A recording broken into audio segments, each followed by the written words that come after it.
Your world is spinning out of sight while you sit on a bench. You stand up and walk out to your car in the empty parking lot to squat down and place your hand on the front bumper.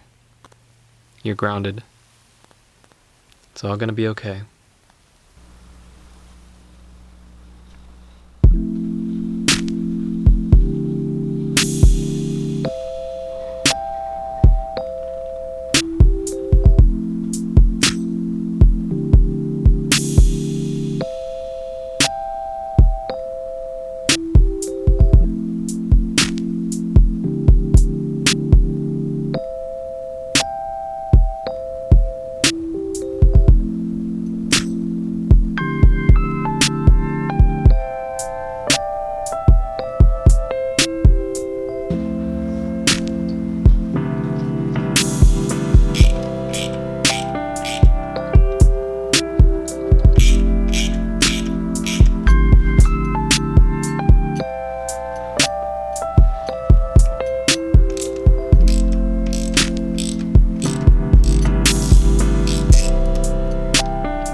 Now, if you're not replacing your hardware as they go back into the engine, one of the next best things you can do is to clean up the threads with a tap and die set.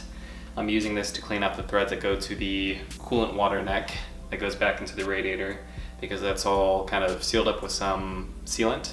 It's sealed up with some RTV that's gotten into the threads. So before I put those back in, just want to make sure those are nice and clean. So all you got to do, make sure you find the right size. Run those through and just slowly run it through. You don't have to go very fast. Just cleaning out all those threads, feeling they get really tight, going real slow. I can back off every now and then just to see how much gunk is getting caught up in there. If it gets really gunked up, I can try to clean it out with some brake cleaner, an aerosol can. But I'll do this with these bolts, and then I'll chase the threads out inside the head with the other side of the tap and die set.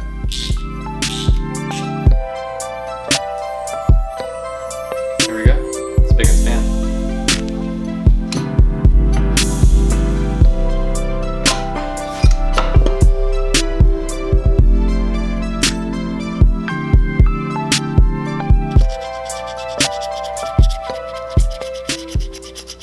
Now for this S13 SR20 DET, we are ditching the standard stock S13 water neck outlet and replacing it with the S14/S15 water neck outlet. Now the big differences between this one, really the main difference, is this threaded port right here, which will allow us to reroute our turbo coolant return line from the back of the engine, where it's really hard to access between the head and the firewall, back to the front of the engine right here. So this is going to give us major ease of access, and the biggest thing that we're going to need when converting this over is either cutting off and rerouting the back hard pipes that go to the back of the head, or simply adding a 5/16 coolant cap.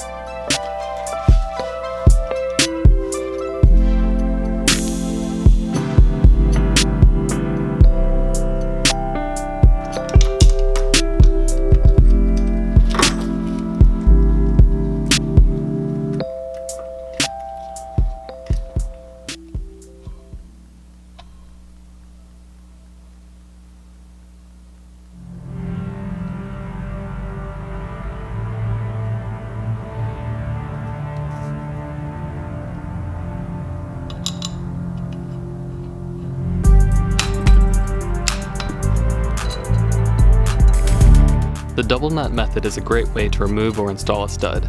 Jamming two nuts together on the stud create a clamping force on the stud's threads, allowing for a unified bond between the three pieces until the two nuts are unjammed. Now, one of the more important gaskets that we're going to be utilizing for this turbo installation is this genuine Nissan turbo inlet 4-layer metal gasket. Now this is going to be a lot more robust than the single layer gasket that we get with our Garrett turbo. So this is well worth the wait. I don't know of anybody besides Nissan who makes this part, and it was very hard to get. Actually, it wasn't that hard. It was just a long wait through Nissan themselves. I actually still haven't received the part through Nissan. I ended up sourcing this through a seller on eBay who happened to have it in stock. So definitely, if you have the downtime to source one of these out, I definitely highly recommend it. I'll put the parts link in the description below. This, coupled with our brand new turbo locking tabs that make sure that our nuts don't back off of the exhaust manifold that fasten the turbo to it, it's going to make sure that we don't have any kinds of blowouts and that this thing's going to be nice, sturdy, and robust. I'm sticking with the stock exhaust manifold on this turbo replacement because our main goal is longevity.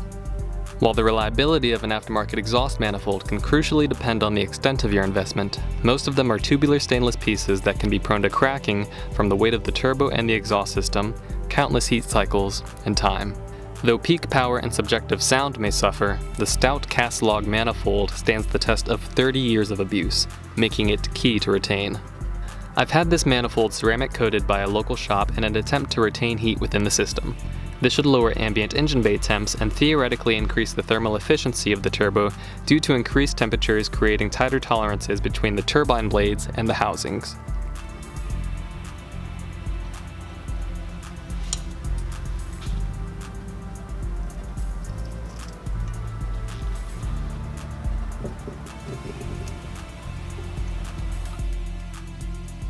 These locking tabs are crucial to avoiding an all too common problem with these SR20s, having the inlet nuts back off causing a massive turbo leak which hurts the overall efficiency and performance of your engine. I've tried my best to tighten these nuts as much as possible to align with the flat side of the locking tab. Before we install the turbocharger into the engine bay, we're continuing on with the theme of installing all new hardware, which will help us with ease of maintenance later down the road should we ever have to remove this again. And that includes the exhaust manifold studs. So we've sourced these exhaust manifold studs and nuts from Mazworks. They have brand new replacement stud for the SR20 DET, which includes a nice little Torx head at the tip there, so you don't have to use the double nut method to remove them like I did with the OEM studs. Now this Torx head bit uses an E8 socket, so it should make it really easy to install. The other important thing that we're replacing that I think a lot of people maybe miss out on is the exhaust manifold washers or exhaust yoke washers. Now, there's not a lot of these out there on the market besides the OEM one, of course, and one from Diff. Now, I picked up these ones from Diff just in case I couldn't find these OEM Nissan ones. So definitely at least go with the Diff ones if you can, but the reason you should go with the Nissan ones if you can find them is that the difference in thickness, it's going to protect the exhaust manifold nut from seizing onto the stud. Now, even though these are new studs that we're installing here, there's still a lot of heat that puts the hardware through a lot of heat cycles where it expands and condenses, it expands and constricts, and that can give you a situation where those nuts are going to seize on there eventually. So these washers help with absorbing that heat and keeping it away from that nut so that we can keep a nice good seal on our exhaust manifold. I've opted to apply a small amount of copper-based anti-seize to each stud in the event that I might need to remove them in the future. Nickel-based anti-seize is more resistant to heat, however that's not something I had in my garage. One thing to consider is that the use of any sort of lubricant on the threads will throw off your torque reading when fastening the threads down. This could easily cause you to over-torque and strip the threads, creating a headache that you nor I want to have. Now, one important thing to note is that since we're running an S15 ball bearing turbo, that means that we need to run a restrictor if we're not using an oil pressure regulator to feed oil into the turbo. Ball bearing turbos don't need as much oil as journal bearings do, though they do need some. It needs to be quite regulated. So we've gone with a 0.04 fitting that'll go directly into the turbocharger, and we're replacing the banjo bolt that feeds oil from the engine with the stock size 0.06 banjo bolt. Unfortunately, this fitting that I ordered was way too big for my new oil line, so I had to use my old fitting. Lucky for me, it's the same 0.04 size that we need, but it's a bummer that we don't get to use all of the shiny new parts. I definitely recommend installing the AN fitting adapters to all ports before installation. This will give you enough space to torque them down properly before you install the cumbersome turbo assembly. It may take you a few tries to orient the turbo lines in a way that doesn't kink, interfere, or rub against anything else in the bay. Don't be afraid to remove and reinstall the assembly to get it just right. The oil feed and return lines are pretty self-explanatory. The real trick was the orientation of the shorter S14 coolant feed line, which I fed to the inside of the turbo facing towards the engine. This left the outer coolant port to return the water neck where it would meet the rest of the system straight back into the radiator.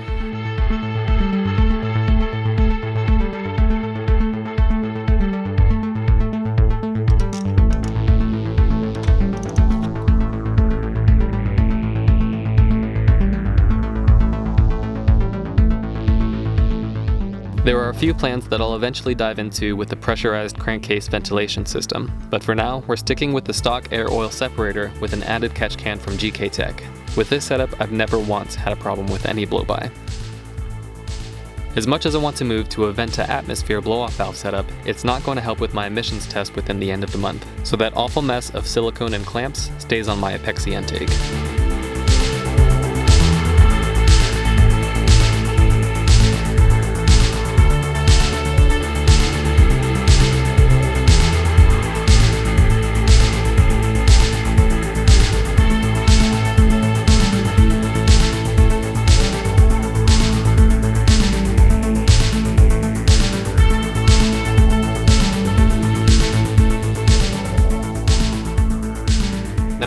To installing the rest of this exhaust, I would quickly want to touch on one of the problems that I found while disassembling all of this, and that is with our O2 sensor setup. Now, these red top S13 SR20 DET engines require that you use a skinny style O2 sensor, especially if you're sticking with the stock ECU setup like I am. Mine's tuned by Martin at RS Enthalpy.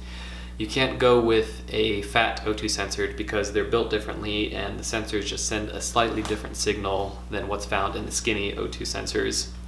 When I initially bought this SR20 years ago, it came with an OEM skinny type O2 sensor, so sensibly I changed it out for an aftermarket one because I didn't want to shell out the full price for an OEM unit. The aftermarket O2 sensor wasn't a problem. I'm sure it's a great aftermarket sensor. The problem came with the adapter that I needed to install it onto our aftermarket turbo outlet. Now, you should always upgrade to an aftermarket turbo outlet because the stock one is quite restrictive if you're trying to push any kind of power past stock. So I went out and got my adapter, and unfortunately the combination of the aftermarket sensor along with our O2 outlet adapter means that our O2 sensor is completely shrouded and can't read any of our exhaust fumes that are flying through the exhaust. Now this means that our O2 sensor can't actually read any oxygen that's in the exhaust fumes because it's completely shrouded. There's no openings in here that are available for any kind of sensor reading. So what we're going to do here is I'm going to switch out for an OEM Nissan O2 sensor, and we're going to run a slightly shorter shroud from Diff. I'm going to put the part links in the description below, but you can see here the difference between these guys. I mean, the aftermarket one is completely shrouded right here, so we're going to get no reading, whereas this one, we're going to be able to dip into the exhaust a little bit, get an accurate O2 reading from those exhaust fumes, and hopefully not getting those weird crazy problems that I've been battling with this car for a couple years now.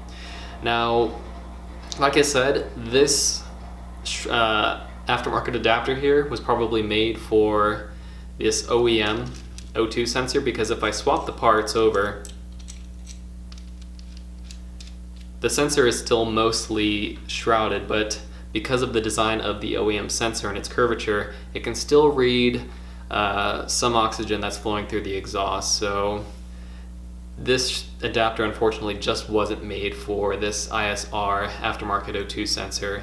And if I put the shorter adapter on this one, we can read it just fine. So just something to check. I didn't check it before I installed these parts, and hopefully it was just a stupid mistake that, now that I've learned about it, is going to fix all my problems. So hopefully you guys have learned from that and have gained something from it. One of the other things that we're going to be changing up with our exhaust setup is we're going to be switching out from our old test pipe to a high flow catalytic converter from MagnaFlow. Now, unfortunately, since we live right in Phoenix in the middle of Arizona, Phoenix, Maricopa County requires emissions testing, and so I have low expectations for this heavily modified SR20 DET to pass emissions while on a test pipe, which doesn't convert any of those bad noxious fumes into living breathable water and carbon dioxide. So we're going to swap this in. It's probably going to change up our sound a little bit, and we'll see how that goes. Unfortunately, that looks like that's all she wrote for this turbo install. We're short a couple of gaskets for our exhaust system. For some reason our intercooler piping doesn't seem to line up, so I'm going to have to look into some aftermarket couplers for that. And on top of that, I've messed up the threads for our oil filter block, which allows us to run an aftermarket oil pressure sender unit. So we're going to have to look into replacing that, unfortunately. So that means there's going to be a part 3 for this series. I wish it wasn't a series. I'm really anxious and excited and impatient to drive this thing. But I know how it goes with these project cars. It's not one thing and it's another, and I guess good things will come in time. If you guys have any questions over anything you saw in this video that you'd like me to elaborate on, just let me know in the comments down below, and I'll see you guys next time. Have a great day.